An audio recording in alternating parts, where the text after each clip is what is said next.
Hello and welcome to the latest edition of the Manchester is Red podcast. I'm Tyrone Marshall in the host's chair today, joined by Samuel Luckhurst on a very wet, very miserable Thursday afternoon in Manchester, one that's going to get even more miserable for us with a 5 p.m. press conference at Carrington this afternoon. Samuel, we're going to have the joys of the M60 later on. Had a late night at Old Trafford last night, but that's enough of the complaining for me. How are you? Try and bring some sunshine to our lives here. Well, if it humours anyone, I suppose what they're doing with press conference times it's a tribute to the Anthony fees. They're just raising the figures all the time to ridiculous proportions and eventually settling on the most ridiculous in 5 p.m. But hopefully it won't go higher than that this season.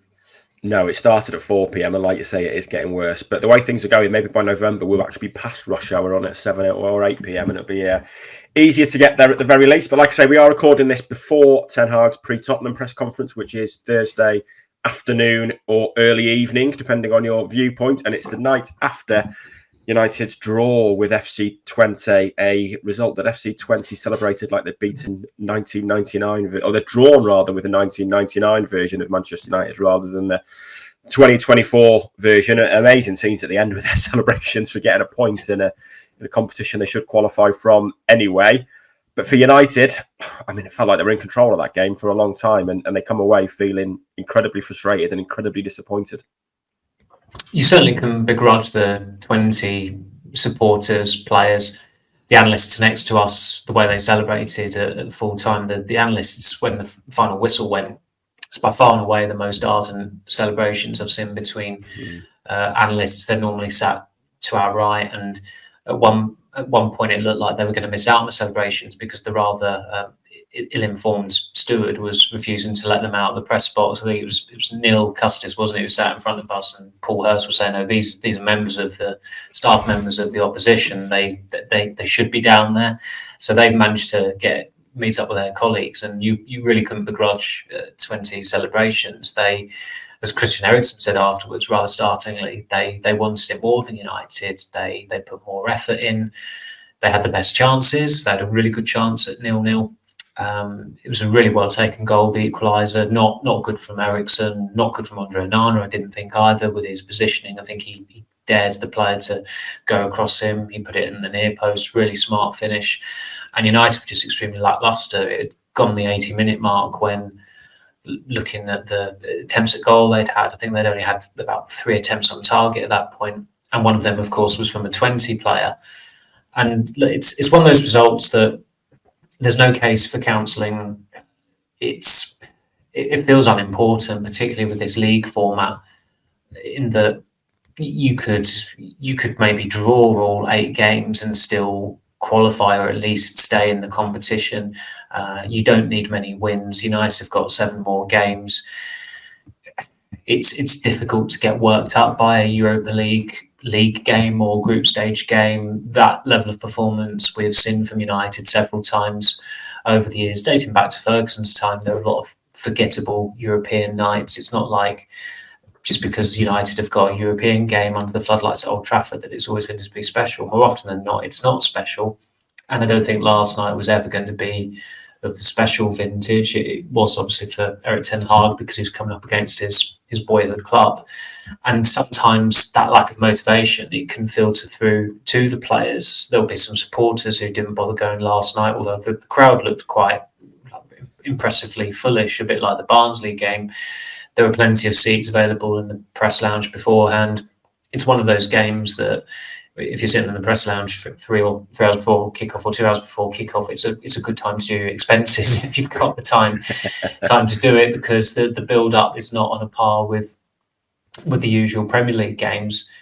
But it was still inexcusable the way United performed. If they were remotely switched on, if their focus was as sharp as it was at Crystal Palace or at Brighton, and those were games they didn't win, then they probably would have beaten 20. And for now, you can, I suppose, discount it as an aberration that they didn't create one clear-cut chance last night. The goal was a splendid strike from Eriksen from a loose ball, but they don't score enough goals, and that is something that is getting raised every 3 or 4 days, whether it's at a press conference or whether it's pieces on the back of matches, because it's going to cost United the way it's going this season. As you said last night, they have made some progressive strides and they have improved in certain areas, and they do look more proactive. They are more creative. They are more watchable as well in the sense that they're not chaotic. They're not a chaotic side as they were last season, it feels like. But they need goals to win games, and they've only won 3 games in 8. And say in another 8 games time, if it's 6 wins from 16, the manager's going to be in a difficult position. Yeah, 27 wins from 60 since the start of last season, which is, it's a run of form that is hard for any manager to survive. But we'll come on to that in the second half of the podcast. Looking generally at this game, I mean, the comments from Eriksen that Ten Hag agreed with about Twente wanting it more are as damning as it gets, really, for a professional football team. You look at the stats, United, 57% possession, 19 shots to 7, 54 touches in the opposition box to 14, 10 corners to 5. It's a game they dominated.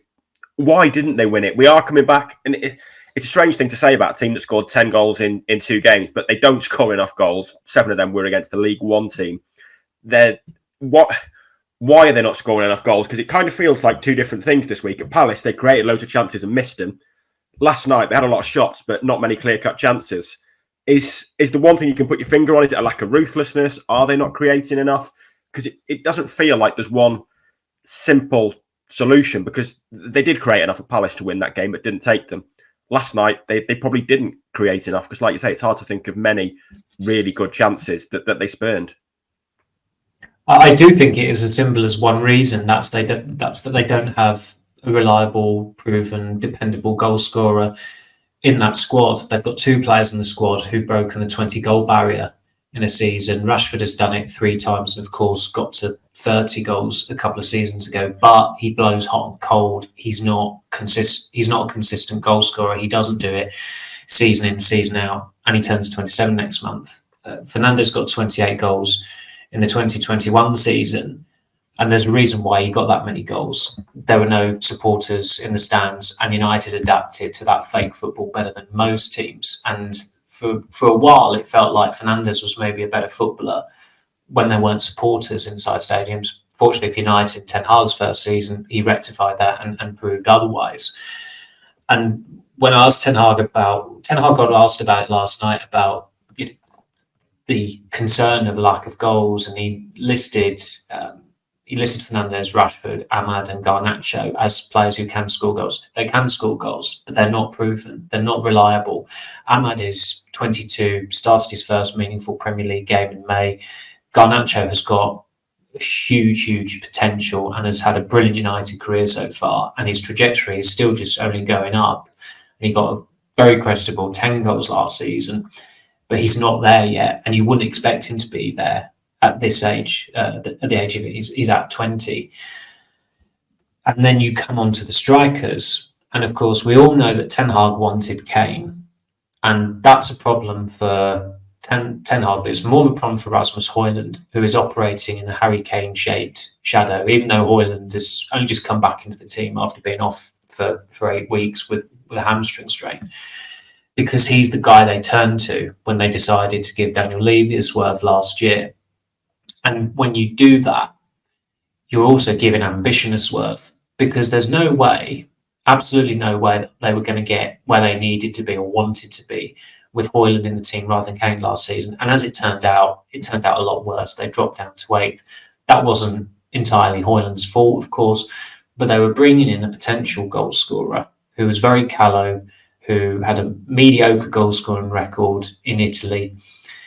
And really, he should have been coming into a squad where there were 1 or 2 senior frontmen ahead of him and he could learn his trade under them. But he was made the main man from the get-go, and that's a hell of a lot of pressure for a 21-year-old to shoulder. He's 22 now, and unfortunately for Højlund, he had that auspicious start to pre-season. 4 minutes later, does his hamstring. He's out for 8 weeks, and it's difficult to tell whether he'll get a start for United before the October international. So there's every chance that the first 2 months of his season could just be a bit of a write-off if he's just still being eased into games before the internationals. With Xerxes, he's a similar profile. He's only about 18 months older than Højlund, if that. But he's not a youngster. He's 23. He's played professional football in at least 4 different leagues, countries: Germany, Belgium, Italy, and England. And of course, he was schooled in the Netherlands. So he's played football to pretty serious levels in 5 different countries. He's been around the block. But what you see with him is what you get. And the worry for United might be that what you see is also the finished article. And we all knew that they were signing a striker who is not exactly renowned for scoring goals. And then if you've got 2 strikers who you've spent more than £100 million on, and they're your 2, by definition, goal scorers, but they're not experts at scoring goals, you've got a problem. And that's a problem of United's own making.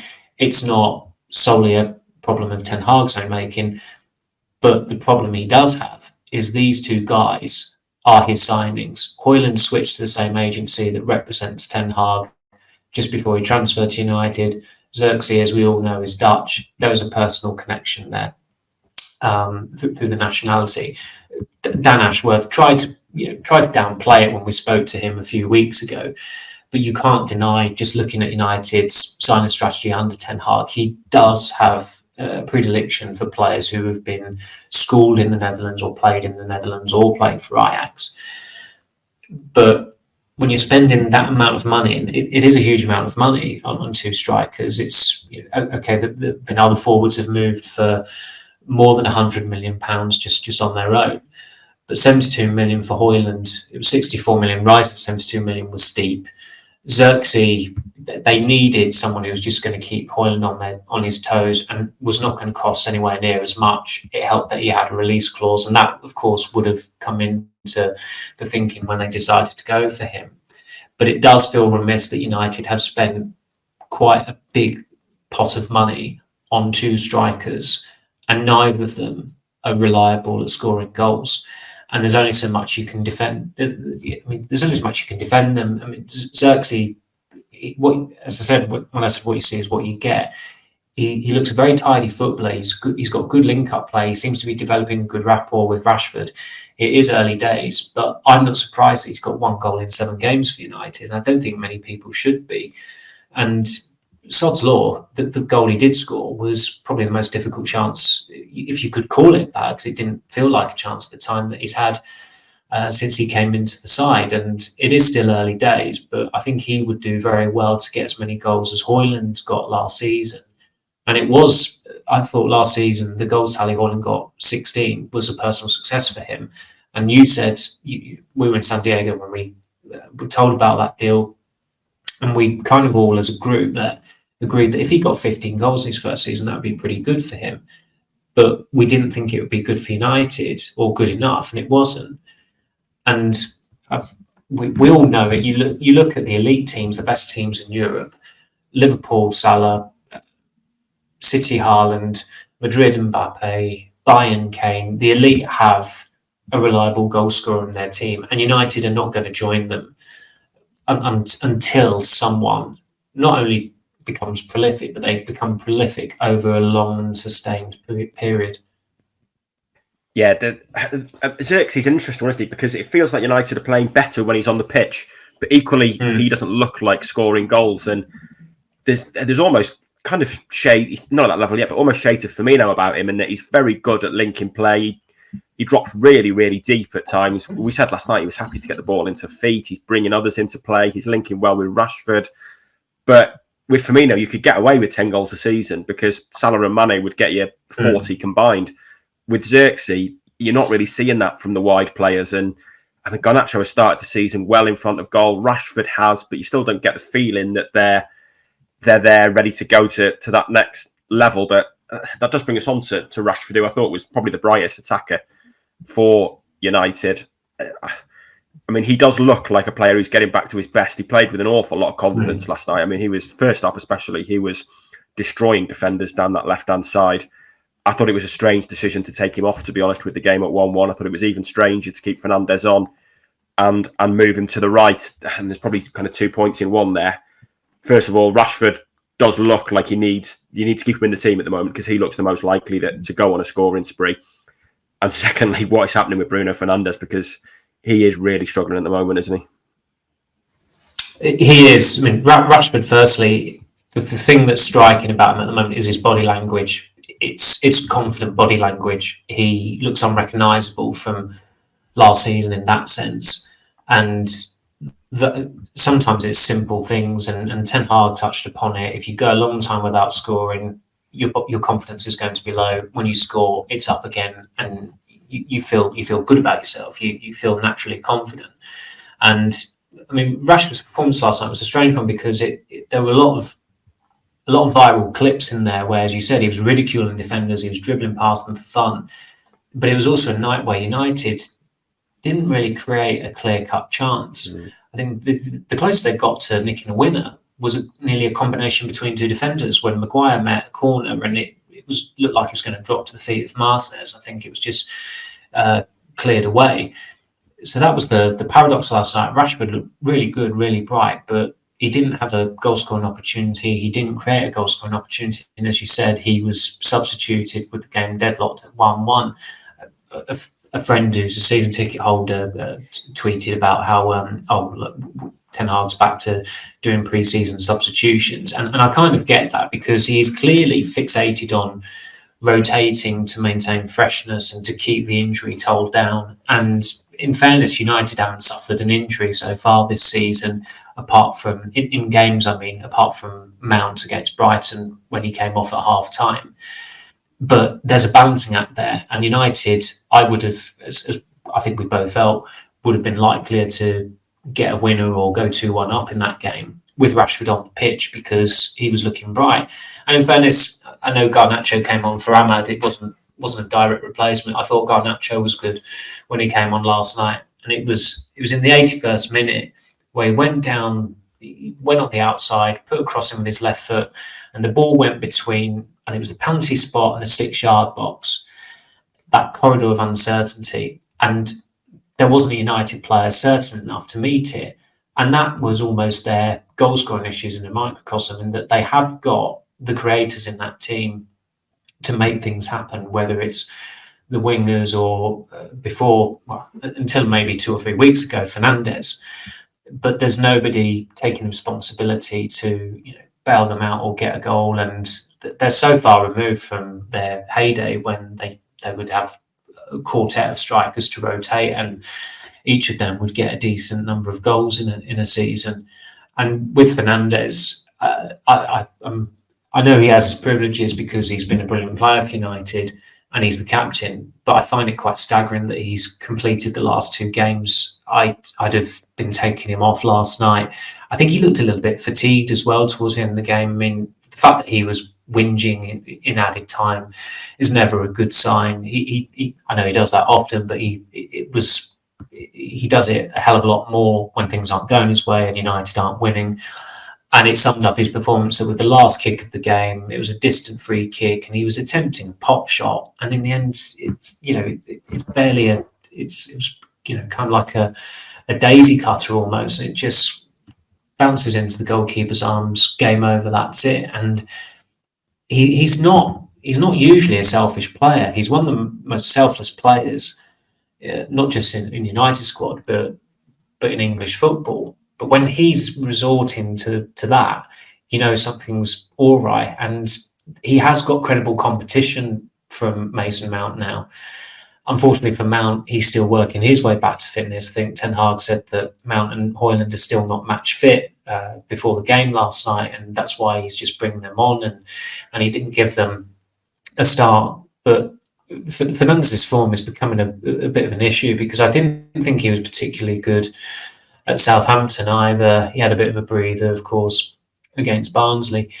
I suppose in the first few games of the season, I thought he was good in the Community Shield, but he missed some very good chances against Fulham, and maybe his confidence has been dented, and also maybe he just needs a rest from time to time. I know he had a rest against Barnsley last week, but he did come on for the last half hour, and maybe there's a danger of taking his durability for granted. Naturally, he wants to play every game, but there has to be a point, and look how Ten Hag's rotating as well. There has to be a point where maybe you just give him the night off and tell him to stay at home and put his feet up and watch CBeebies with his kids or something like that. But maybe that's the motivation for Fernandes to play every game, so he doesn't have to be on CBeebies duty. Yeah, I mean, we spoke about it last week, I think, but bringing him on for half an hour against Barnsley at 5-0 up did just feel totally bizarre when he's been first or second for minutes played for the last 4 seasons. It just seemed a very strange decision to make, and I know he's very durable, but he really wasn't needed. And I think there's an argument. You look at the teams United's rivals have fielded in the Carabao Cup, or the benches they've fielded. It was an option to put at least 2 or 3 kids on there and bring one of them on at 5-0 up rather than Fernandes and keep pushing him to the limit. The goals then, a mixed night, I guess, for Christian Eriksen, who played very well again, scored the goal, and then was at fault for the equaliser. It was a bit of a shambolic goal all round for United to concede. Eriksen just wasn't alert to the danger when he seemed to be sweeping up, and Sam Lammers took it off him and sat Onana down and finished. I mean, what do we make of Eriksen at the moment? 4 starts in a row for the first time in a year. I'll be honest, come the end of the transfer window, I wasn't sure he was going to get 4 starts in a season, to be honest, because he looked to be well down the pecking order. But he was a very surprise starter against Southampton and has been playing better this season. And I think I did a piece in the week. I think United's average share of possession so far this season is up 6% compared to last year. And we are saying they've got more control in games. They're more of a possession team. And I think that is arguably suiting Eriksen, who does look, even aside from last night's mistake, he looks worthy of his spot in the team at the moment. He was having a very good fortnight up until he got robbed of the ball for the equaliser. I thought even in the first half, where United weren't having a lot of joy in trying to break down Twente, Eriksen was much more prudent than some of his teammates. Fernandes obviously springs to mind. Ugarte didn't have a good night either, I didn't think. But Eriksen was keeping things ticking over, and the goal was brilliant. I mean, the keeper did well just to react to it. It was such a perfect hit, so completely out of his reach, completely unsavable. And at that point, in terms of, from our perspective in the press box, the match piece is looking like the renaissance of Eriksen, or how long can Eriksen keep this up for? And then it's a different complexion on it when he committed the mistake for the equaliser. And I suppose it was the best and worst of him in that the first half, with the goal, with his patient play, that is what he brings to a team who want to be proactive in possession, bide your time, try and eventually pick the lock. But he is also someone who turns 33 in February, and in his second game for United, he got robbed of the ball quite memorably at Brentford, and that led to Brentford scoring. And you just wonder how long-term is that, having Eriksen in midfield and getting by with Eriksen against better opponents. It surprised just about everyone, maybe himself included, that he's managed to start 4 games on the spin. And I'd still imagine, as unpredictable as Ten Hag's recent rotation can be, I'd imagine that there's a very good chance of him lining up against his former club, Tottenham, on Sunday. But as I said, long term, is that going to get United where they need to be in terms of top 4? I don't think so. It worked in his first season at the club, but he was 2 years younger. He was a little bit fresher as well, having had a good 4 or 5 months at Brentford and feeling his way back into Premier League football and playing at an intense level again. And he was excellent his first season at United, particularly in the first 6 months. And he has struggled to get back to that level. And there have been signs over the past couple of weeks that he could do, but he has been playing against some rather obliging opponents as well. So I don't think you could draw too many, it'd have been a bit knee-jerk to say that he's the saviour of United season, or that he's got a huge role to play, or a role to play that's comparable with his first season at the club. But clearly, I think he's demonstrated that he'll be a handier player this season than we perhaps all thought at the start of it. Because looking at him at the Euros, where he played quite well, I think you're thinking, well, that's good for United because his resale value is going up, and there's a chance that someone might go in with a bid for him. But realistically, I don't think any club was ever going to be spending money to sign a 32-year-old Christian Eriksen in the summer when his contract is up next year. And look, he would, even if he did have the season like his first season at the club, I'd still say just let him go next year, make this the third and final year, and good luck to him after that. Yeah, I think that is definitely still the sensible approach. So that's all for the first part of the podcast. We'll be back after the break to look ahead to the weekend.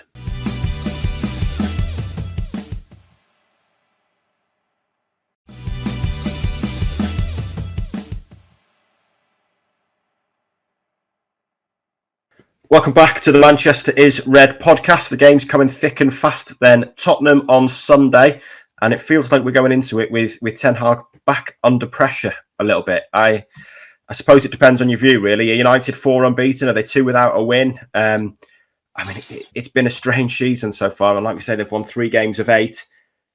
I mean, it almost feels inevitable at the moment that we're just...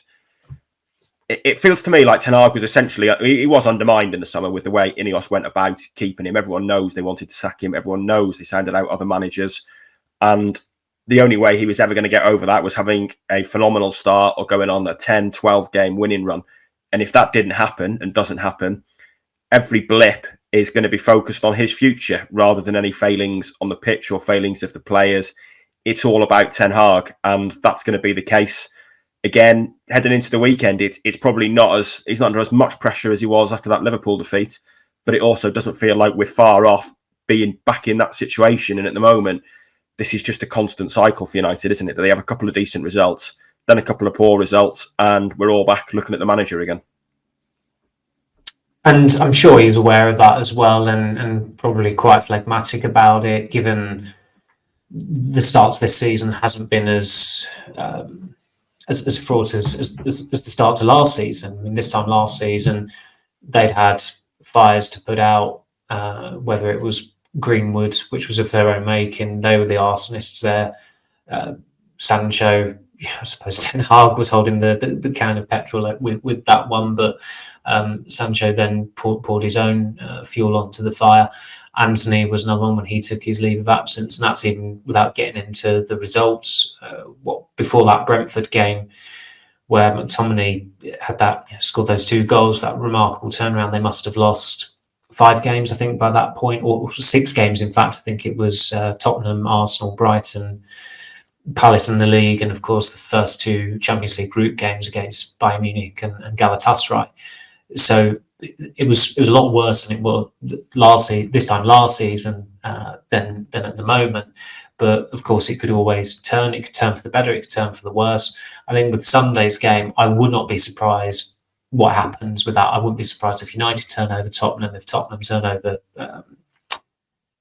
do a number on United, or if it ends in a draw. It feels like it's 2 relatively evenly matched teams who have got quite a lot going for them, but they've also got quite a lot of issues to contend with, and they're also rivals. That United are aiming, of course, to finish in the top 4. I think the top 3 is pretty much set this season with City, Arsenal, and Liverpool. I'd be pretty surprised if any of those teams slip out of that and find themselves in danger of going for 4th. And then that 4th place, you're looking at 4 or 5 teams looking to nab it. United are 1, Tottenham are another, so it is a very big game. And then the following week, it's Villa away, which is another big game because Villa finished 4 places better off than United last season, and they will regard themselves as one of those teams who are looking to finish in the top 4. And when an international break comes along, if it's a bad result, and there have been bad results, the attention, doesn't matter whatever club the manager is at, but the attention will inevitably turn to the manager's future. I do think that, say the ultimate doomsday scenario, if United were to lose all 3, I could still see them keeping Ten Hag, because there have been signs of progress this season and improvement in terms of, I think we've got an idea or a grasp on what this game model is, but United do seem to have more of a style that they're not the chaotic side of last season so far. They look a lot more compact. They look more functional. They are keeping some clean sheets. The injury toll is nowhere near as severe as it was this time last year. The big problem, of course, is is a lack of goals, and Ten Hag will continue to say what he's always said about the number of potential goal scorers they have, or players capable of scoring goals, and he will hope that they start scoring sooner rather than later. So it's a strange one, because a couple of weeks ago, if I'd said that United could go 5 without a win and lose the last 3 of those going into October internationals, you'd think the manager is toast. But I do think that there's a willingness to be patient with him, or to give him a bit of time, but he is also a manager who's running out of time, because they can't be in danger of being cut adrift from the top 4. Yeah, I mean that is the biggest issue, isn't it? That I mean, Ineos have made it pretty clear that they need the Champions League to make this business model work. I mean, you did the sit down with Ratcliffe in Knightsbridge in February, and he was still talking then about qualifying for the Champions League last season as a short-term aim. And I think long-term, it's expected that it is essentially guaranteed. And there's no doubt the competition is pretty fierce in the Premier League to get top 4 or top 5. But United are still in the bottom half. If they don't win this weekend, they'll still be in the bottom half. They're already 4 points adrift of 4th, and that's Arsenal, who, would, like we say, are going to finish top 3. I think they're 5 points behind Aston Villa. They are at the kind of point where they do need to be picking up results. And I completely agree with you that there has been progress this season, that performances have improved. But for how long can we say performances are still improving if the results don't follow? It feels like the two need to marry up pretty quickly for Ten Hag. They do, and yes, it's just stating the obvious. They need to start scoring goals to win games, and if they don't do that, then it's the manager's head that's going to be on the chopping block, because it's his squad. He's overseeing it. He's been there for more than 2 years now. There are clearly reservations about him, whether they've just been shelved for the time being remains to be seen. But we saw in the summer the way they went about trying to get rid of Ten Hag, and then the way they kept Ten Hag, that it wasn't a particularly ringing endorsement. And I think credit to Ten Hag in that he is realistic about these things. He's 54 years old. He's been around in football for a very long time. He knows how it works. He's almost blasé about it, as he said after the FA Cup final, when he said, if I go, I'll win trophies elsewhere. And I imagine that's still his outlook on it, despite despite him being undermined by Ineos and them sounding out potential replacements in the summer. And not a lot has changed there, in that there are still a lot of available candidates who could come in and replace Ten Hag, and there are other managers who are in employment, but you'd feel that it would be easy to prize them from that role if United did want them. So look, I don't doubt Ten Hag's motivation. I think that you could look at some managers in the past who are in an invidious position, and it does get to a point where they almost opt for self-constructive dismissal, in that they know the game is up and they just want out of it as soon as possible. And there was one manager I was made aware of, like towards the end of his time, where he was very blasé about it. He was sharing kind of sensitive information with confidants who had a good idea it was going to get passed on and it would come into the public domain, pretty much because he knew the game was up, and he knew that they were onto him. I don't think it was because he was naturally demotivated or he'd thrown the towel in, but he knew that there were rumblings going on, that he was effectively a dead man walking, and he just wanted to be put out of his misery, and he was not too long after that. I don't think it's quite that level with Ten Hag, but as I said, he'll be completely realistic about the situation. I think he'll do pretty well better than pretty well to see out his contract at United, which of course now expires in 2026, and deep down he probably knows he won't be at United in May going into June 2026 either. But maybe he will be. Maybe he will be able to turn it around, as we've discussed. There are signs of progress, but it also does feel like a club where one setback can have dire ramifications, and they weren't too far away from suffering it at Southampton on the back of the Liverpool defeat, where for the first half hour they were pretty poor, and Southampton had a penalty, and unfortunately for United, and Andre Onana saved it, and then they didn't look back, and they killed Southampton off pretty quickly that day. But maybe they need that. Maybe they need jolting in a game. Maybe at the weekend it would have been good if Eze had scored his chance in the first half, because it could have got a reaction from United. But they shouldn't be looking for teams to get one up on them for a reaction. And in fairness, they are playing proactively, but it's a very simple and very tedious thing to keep on repeating. But they don't score enough goals, or they struggle to score goals. Yeah, it's totally true. And I mean, it kind of sums up the minor inconsistencies that the Southampton and Barnsley wins. They started both games fairly slowly and fairly poorly for half an hour at Southampton, and for 15, 16 minutes against Barnsley, they were pretty poor. And then the two games this week, they've started well and it's gone the other way, and they've finished them poorly. So, there's not an obvious thing you look at to how to change there. And talk about the goal scoring problems. I mean, what team would we pick at the weekend then? I think the defence kind of picks itself with De Ligt coming back in from Maguire. Beyond that, it has to be conditioned to score more goals. Like I said, I think Rashford has to start. Beyond that, it's difficult. I think Mainu obviously comes back into midfield, and there's questions there. Ugarte's pushing for a Premier League start. I don't think he played particularly well last night. But in attack, you've got options with Højlund and Xerxes. Garnacho feels like a threat every time he plays at the moment. You probably want to get him there, but it's not easy to know what the best combination is in that front three to produce goals, because I touched on it earlier. It does feel like Xerxes is making people play better, but you're also playing someone who isn't as much of a goal threat centrally as I think Rashford and Højlund probably are. Yeah, and I'd imagine this weekend it will be Garnacho coming back into the team on the right, probably with Rashford on the left. Fernandes will start. I know Ten Hag has surprised us a few times recently with some of his selections, but I don't think he's going to be dropping Fernandes for Mason Mount against Tottenham. As you said with Xerxes, it's a paradox for United that they look likelier to score with a player on who doesn't look likely to score. But if they can work their way around that and convert the chances into goals, then maybe his place or presence in the team will be justified. But they're not yet. They're not there yet.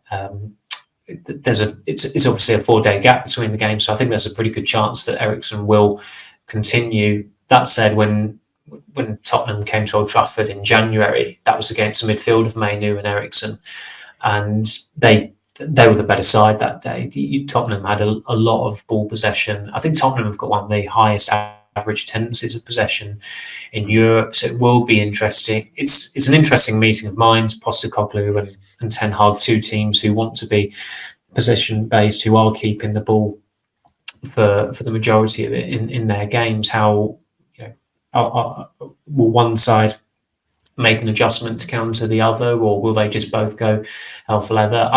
I genuinely believe it will be a very, very entertaining game, because they are two teams who, if they feel quite evenly matched up. I mean, Tottenham, Dominic Solanke is not going to get anywhere near as much scrutiny as a Manchester United striker, but Tottenham paying £65 million for him, I thought was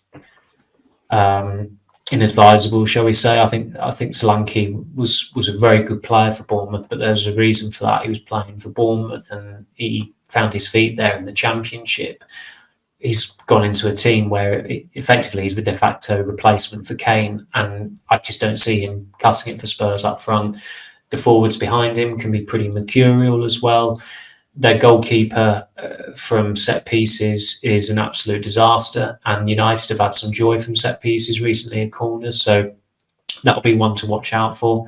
But I think Tottenham's back four last season, and the back four they still have, is one of the best in the Premier League. So, and United are not conceding as many opportunities or goals in the league so far this season. So it's quite a fascinating matchup between two teams who feel they're certainly in the same slipstream as each other, and they're certainly both competing for the same thing. And it's very, very rarely a dull game when United and Tottenham come up against each other, it feels like.